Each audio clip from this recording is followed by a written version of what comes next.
আল্লাহ রাসূল সাল্লাল্লাহু আলাইহি সাল্লামের জমানায় এক সাহাবী মৃত্যুবরণের অবস্থায় আছে, মৃত্যুসজ্জার অবস্থা আছে। সাহাবীরা পাশে বসিয়া বলে, তুমি কালিমা তৈয়বা পাঠ করো, লা ইলাহা ইল্লাল্লাহ মুহাম্মাদুর রাসূলুল্লাহ। বারবার বলে তুমি কালিমা তৈয়বা পাঠ করো।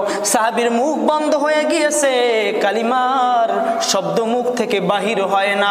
হঠাৎ করে রাসূলুল্লাহ সাল্লাল্লাহু আলাইহি সাল্লামের কাছে খবর গেল, ও রাসূল, ওই সাহাবীর মুখ থেকে তো কালিমা বাহির হয় না। রাসূল, এখন কি করা যায়?